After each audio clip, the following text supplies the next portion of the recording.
Hey, this is Mick from Aversions Crown, and you're listening to Interview Under Fire.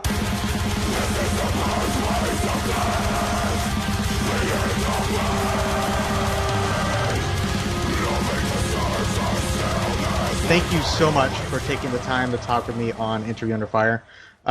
Big month up ahead for you guys.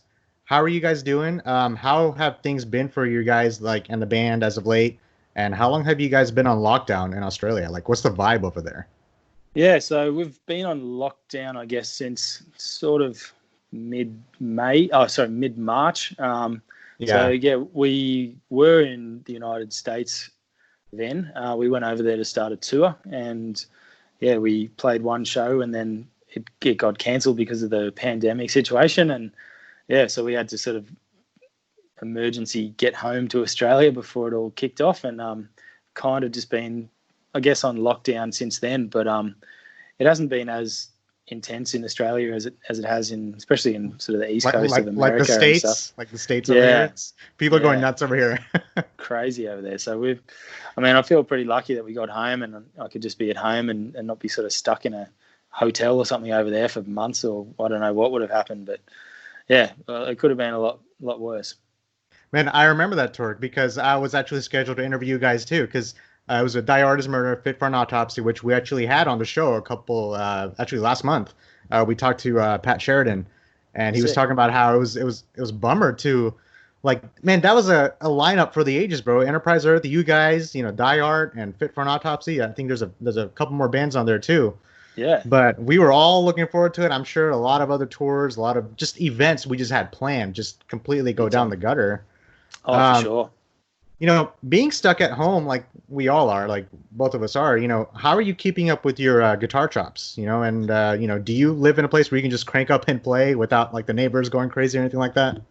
Yeah, I'm pretty fortunate. I live just in my own place, so I can kind of just, close up the windows and crank some metal here. And it doesn't Yeah, yeah, really yeah. bother anyone too much. I'm pretty considerate with it that I wouldn't sort of do that in the middle of the night or anything like that. But You the could. fact that I could, but I probably wouldn't do that. But the fact that I am at home all day kind of just, means you can just play music in the day and it's not really going to bother anyone or get anyone too annoyed. So there's definitely ways you can kind of keep productive with your playing and then just trying to be creative with ways to keep fit without having gyms and stuff at your disposal. And yeah, it's just every day, like everyone's just trying to find ways to stay motivated and stay focused on what your goals are and all that kind of stuff.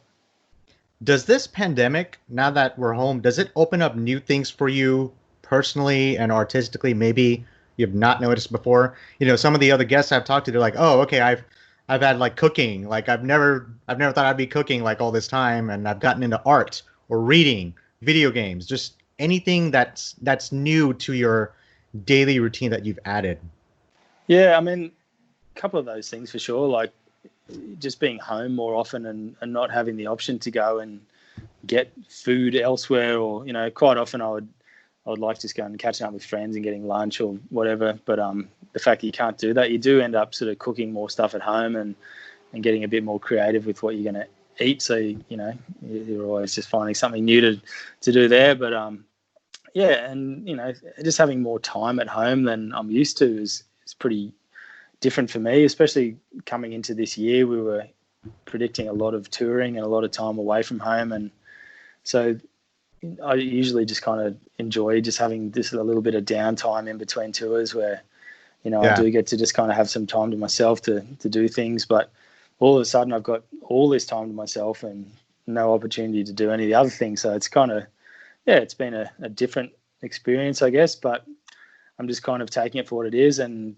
I guess enjoying it as sort of a forced holiday from all the things I normally have to do. And it's a forced holiday from touring, and certain work I would normally do isn't available at the moment. So yeah, it's just kind of been good to, probably the last time in my life, have no responsibilities for things I have to do, and I'll probably never Yeah. get this again. So I have to enjoy it while it's here, I guess. Yeah, let's not screw it up with this graceful opportunity we have, if you can call it that. Yeah, So, exactly. did you say you started cooking from home, right? Of course. Yeah, Okay, can we get like some kind of cooking with Mick type of live streaming or happening, something like that? I mean, yeah, it's probably not going to be anything too fancy. I'm definitely not much of a cook, but yeah, it's just been, it's been cool to try and just have some different and try and, eat semi-healthy and stuff like that. And, it's been cool just being at home and having to do that, I guess. I can imagine like just all the fans just tuning in, just seeing like what you guys are up to. I'm sure it'd be like a pretty good just a reaction getting all the fans involved also because I've seen like people who like do like cooking with I don't know Sam or like we had Flesh God Apocalypse on the show too, and Paolo he was starting to get into cooking, and maybe he was even trying to like start up like a live streaming something like that, just random things you're not even doing with music, and you're gonna see these fans like tune in to think that you're not usually used to show them doing. Like, here's me watching a movie of Star Wars, just watching my reaction, and just an example like that. Oh, for So sure. what? And I know a lot of guys are kind of getting more into the Twitch thing, especially being at home, and that's a good thing for fans. But like I fired up the Xbox when I got home and started playing Call of Duty Warzone and realized I'm not good enough to ever think about doing Twitch. So that was out the window pretty quick. But a lot of guys, they get a lot of attention doing that stuff, and that's cool as well. So what is on Mick's menu today to eat? I know it's morning time for you guys. Yeah, well, it's still morning for me. I think I've got some leftover stuff from yesterday. Actually, it's kind of like a big sort of veggie salad thing from yesterday. So I'm probably just going to get stuck into that. I've got a fair few interviews on today, so don't really have much time to get lunch prepared. So it's good I've got something ready to go. Yeah. Speaking of which, let me know how we're doing on time, buddy. All right. Yeah, for sure. So one thing I want to get into before we dive into Hell Will Come for Us All, which I personally cannot wait for. So we talked about the Twitch streaming. A lot of the bands are actually taking advantage of, interacting with the fans that way.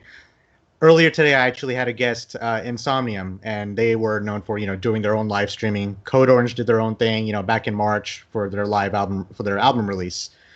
Do you think the quarantine-induced like live streaming surge that's going on right now, is it going to affect the musician touring business going forward?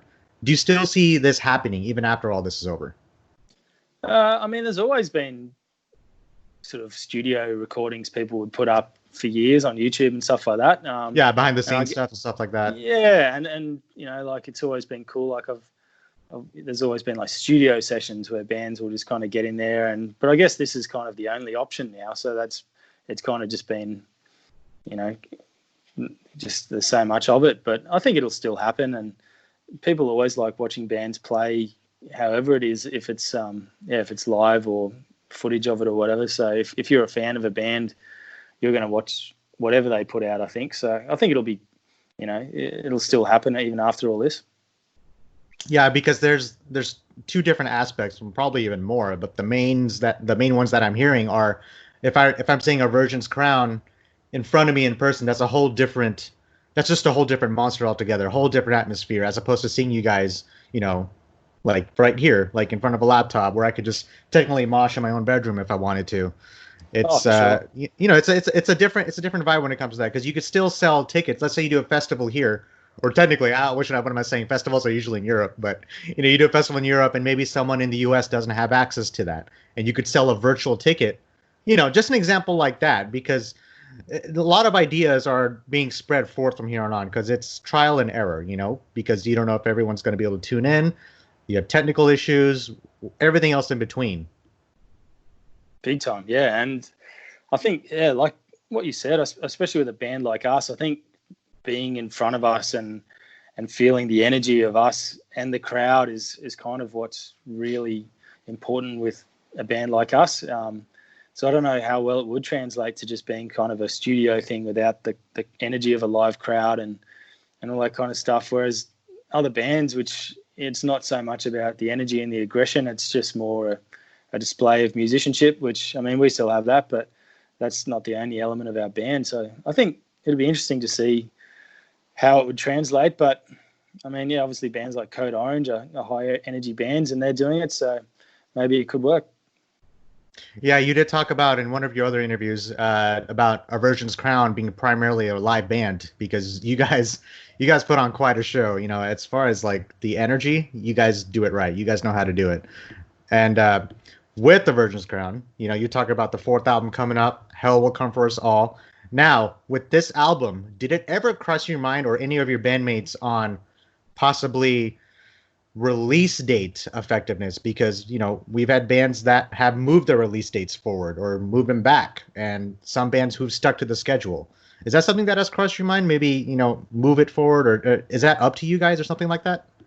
I mean, it's definitely something we've all discussed because, yeah, it's a completely unprecedented situation for this to happen, and so much of a band's promotion is done from touring, not just playing shows and stuff, but like you said, in-person interviews and all that kind of stuff is now taken off the plate for how to promote this album. So it all has to be done online and through sort of Skype and stuff like that. So it's definitely something that's a point of discussion, and there's no real way to know whether it's the right or wrong thing to do, because you could delay the release of the album, but for how long? And we don't know when we're going to be able to tour the States again. So would we just put the album release off indefinitely and until we can tour, or there's no real end date in sight for when that might be yet. So for us, it still seems like a good time to release the album. We were planning on doing it at this date, and even though we can't get out there and tour it as much, it is still something for people to enjoy, and people are stuck at home with running out of things to do and new things to sort of listen to. And I think it might be a good thing for people to have a new album that comes out during this time, and something new to enjoy, and a new focus, and not to kind of just give up on it because we can't tour. I mean, it's not like this is the last album the band's ever going to do. We're going to do another album, and we're going to keep writing albums, and so when it is time to tour again, we'll have another new album to to put out and all that kind of stuff. So it still seems to me as if it is a good thing to do, is to release it now. But I mean, obviously, we would prefer it if we could release it and just be touring. But it's just the way it is. Yeah, pandemic's definitely not something you prepare for. It's not like you have that list as a protocol. You have like earthquakes, tornadoes, like little things that you have brochures for to prepare for. But a pandemic, like it's a whole different monster. And there are bands, like when we talked about bands sticking to the schedule, I believe Trivium was like on like the top 5 or 10 or like on like certain Billboard charts or something like that. Sticking to the schedule also helps, and like you said, it gives fans kind of like it gives them a breath of fresh air in midst of all this just confusion, I guess. For sure. Yeah, exactly. A lot of stuff going on out there. Yeah, and like you said, like we've actually survived the tornado. Like we've been through all sorts of kind of other disasters. So the pandemic's just one to add to the list. Yeah, Texans and Australians alike, we go through tornadoes as well. So it's like, no, you never know what you're gonna get. Exactly. So the fourth album title, like Hell Will Come For Us All, out June 12th on Nuclear Blast Records. This is your first album with new vocalist Tyler Miller. Now, correct. Following up on that, what do you believe? What new element does Tyler bring into Aversions Crown as opposed to your previous 3 albums? Yeah, I mean, he brings a few elements. I think that it's things that we've wanted in the band, and he definitely brings a maturity to the way he approaches the songwriting, and he really kind of wants to service the song, and it's not about him trying to show off or any of that kind of stuff, and that's never been what the band's about. I mean, Chris is a great guitarist, and he could write a million sweeps over the top of all of the riffs, but that's not what the song needs. It needs the hooks, it needs the riffs to be what they are, and structure. The structure, and everything has to kind of complement each other. So, and that's where he's really kind of come to the band at a good time, where that's what we really wanted. And I think the way he approached the songwriting and the way he structured his vocal patterns and verses and choruses in the songs, and added in these great hooks in a lot of the songs, and that's what we've really wanted in our music for quite a while. And so we were so happy when we found someone that was on that page as well, and wasn't just trying to sort of show off musically, because that's not really what writing music's about. Yeah, you did talk about not just being heavy and technical, which that part you guys got down like back of your hand, like the palm of your hand. Like it's natural for you guys to have that. But you talked about more hooks, more structures, no exact formula. It was an evolution of songwriting that you wanted to specifically achieve. And how do you feel? Does it feel like you have reached that, that point that you were talking about? Yeah, this is kind of, I think, the culmination of all the ideas we've had over the last few years of what we wanted the band to sound like and the direction we wanted to go, and it's kind of all come together. And this is kind of exactly how we were hoping it would work, with the collection of songs on this album, all sort of adding something, a different element to each other, both with the musicality and the hooks and the melodies, but also the lyrics and the themes and all that kind of stuff. And I think it's it's definitely the strongest collection of songs I think that we've put together. You picked The Soil and Born in the Gutter. Why pick those as singles? Yeah, I think when you hear them as singles, I don't think that they definitely represent the album as a whole. I think that they're just individual songs that we really like the vibe of what they are. And I think they sit really well on the album as well, when you hear them sort of in the context of the rest of the songs. But I think they all just, the singles that we've selected just kind of all have a unique feel to them, and they stand out from the other tracks on the album. And that's why we selected them as singles, not because we wanted to sort of say, hey, this is what the whole album's going to sound like. It's like, hey, this is a song, and it, we enjoy it for what it is, but we want you to enjoy this, and then wait till you hear the rest of it. There's all sorts of other stuff to enjoy. So yeah, that's awesome. Like, I love it when a band, like, they give a glimpse on what they're about, but it's just just a small portion of the entire meal, and that's the best part of the meal is dessert. So that's a good way to look at it. Now, the recording process. Sure. What about the? Did you approach a new producer for this, or is this with the same producer that you worked with previously? No, we had worked with this producer previously, so we did it with Will Putney, was the guy who ended up mixing and mastering the album for us. So we had worked with Will previously on some singles, but we'd never done a full length album with him before. So it was something we'd wanted to do in the past, but for various reasons with schedules and timing and stuff, it just never kind of worked out. And it just kind of at this point worked out for everyone's, with the timing and the schedules and the vision for what we wanted to do. And so it was a different experience for us recording this album to the previous ones. We engineered it and tracked it with a different person in Australia, which we hadn't done before, with a guy called Matt Shorter, and he did a great job of that. And Will was also present, sort of not in person, but over Skype and stuff like that for the engineering process. So he was able to give some input and direction about ways he wanted certain things tracked and mic'd up and tones and all that kind of stuff, which we'd never kind of had before. So it was a really cool learning process for us to have all these different people involved. How was it working with Will?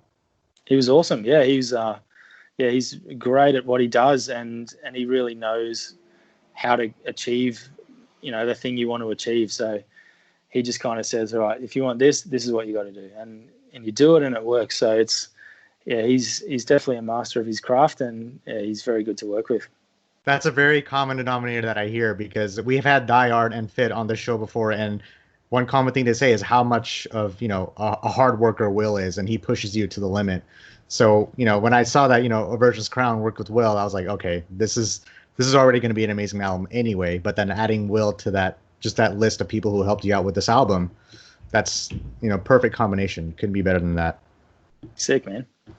So I want to talk about the metal scene. In Australia, you guys are in a land of filled with amazing bands: Parkway Drive, Make Them Suffer, The Red Shore, and Die Hard as well. Have you seen the fan base change from when you started to where you are now?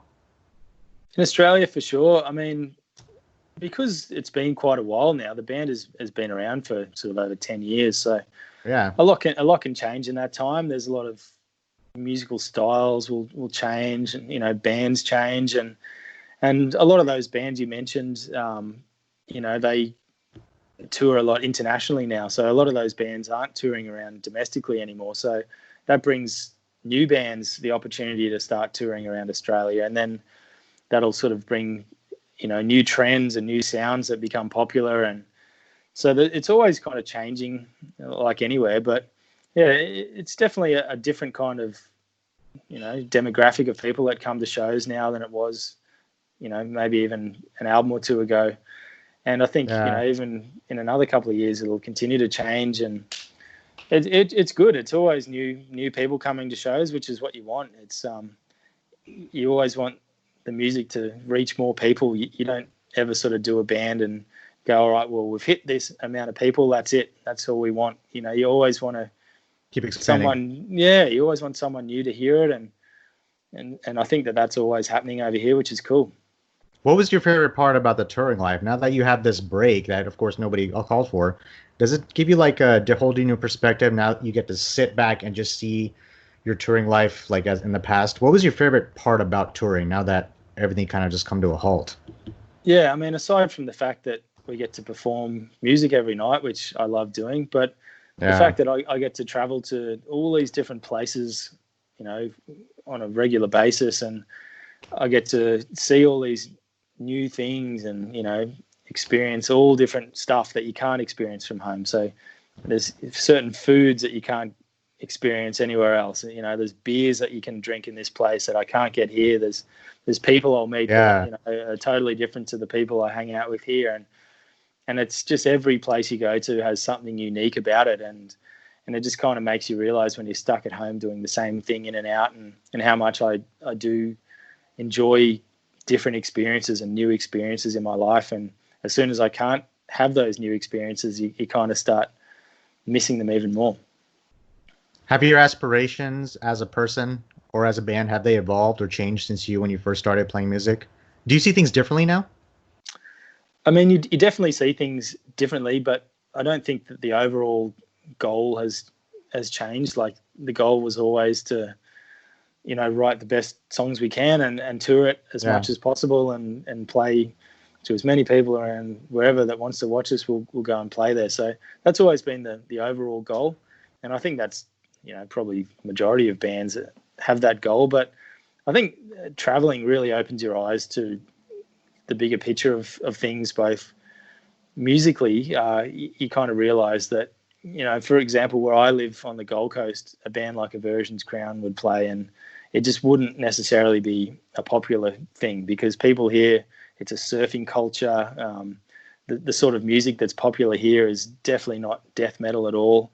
But that doesn't mean that if we were to go and play somewhere else, it wouldn't be popular. So, you know, it's sometimes people might live in one place and think, all right, well, if I want to be, you know, popular, I have to do this style of music that the people here listen to. But they don't realize that, all right, well, everywhere else in the world might be into different things. And so the chance to play to all these different crowds around the world and seeing people appreciate heavy music in different countries and stuff, you know, and then you come home to a place where it's relatively unheard of, it's pretty cool.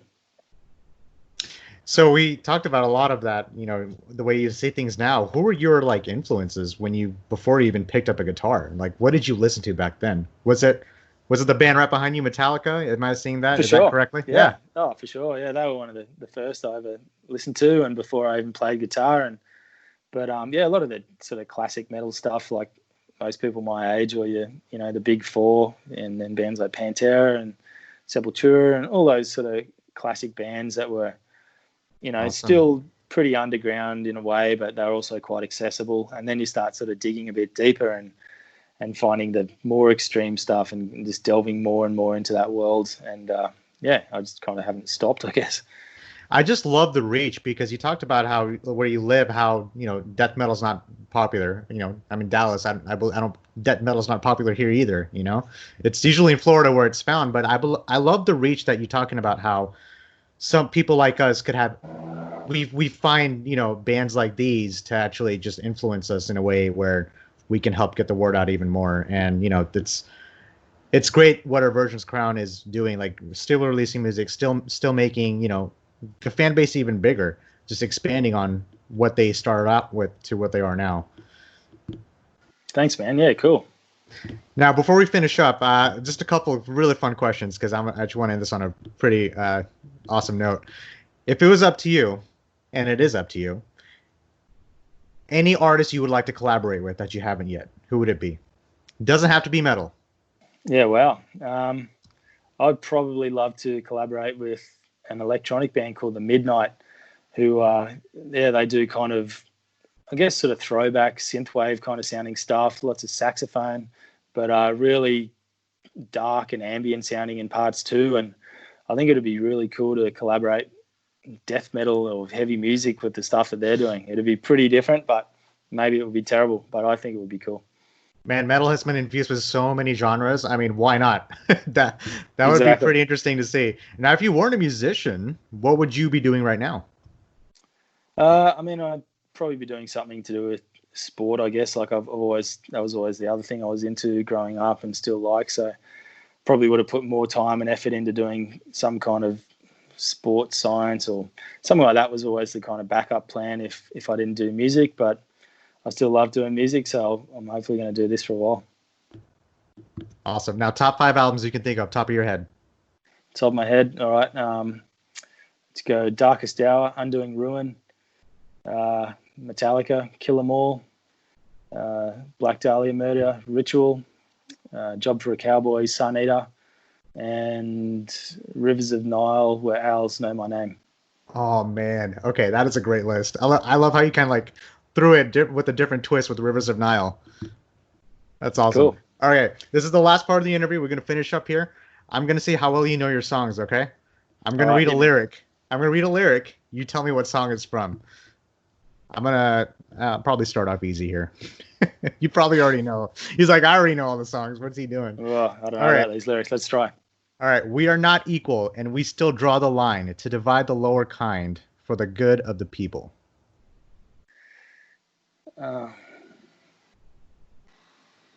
Born in the Gutter.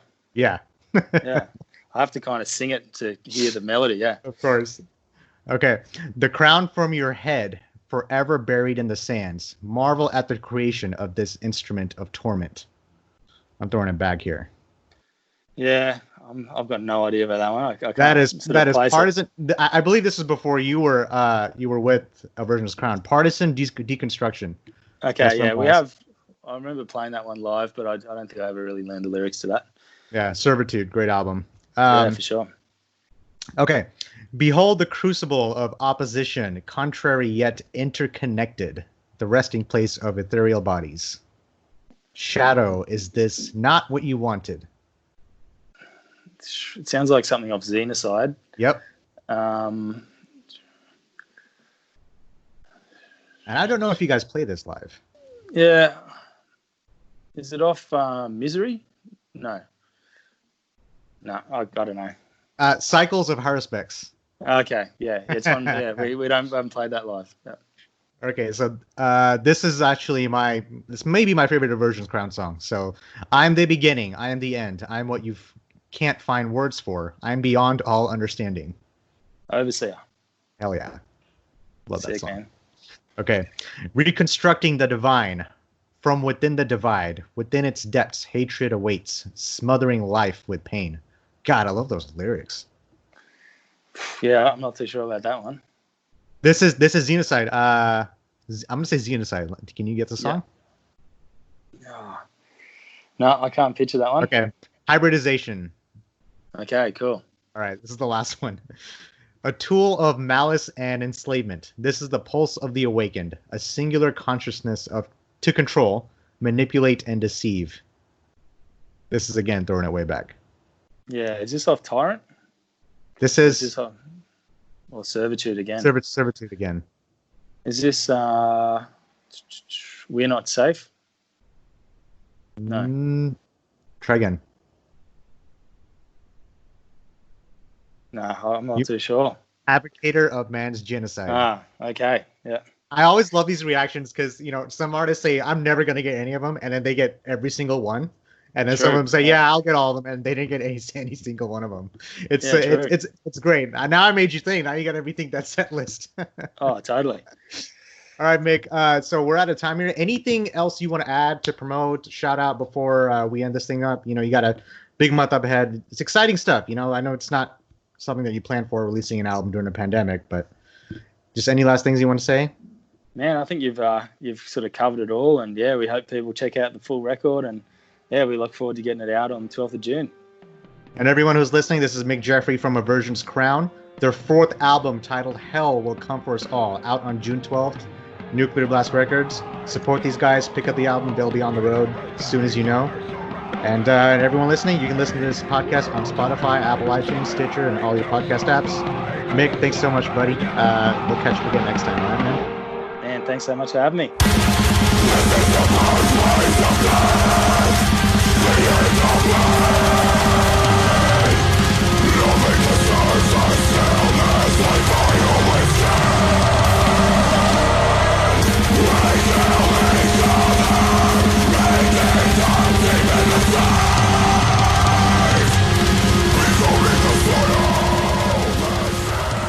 Hey guys, thanks for listening to Interview Under Fire podcast. If you guys liked what you heard, please subscribe and share our channel.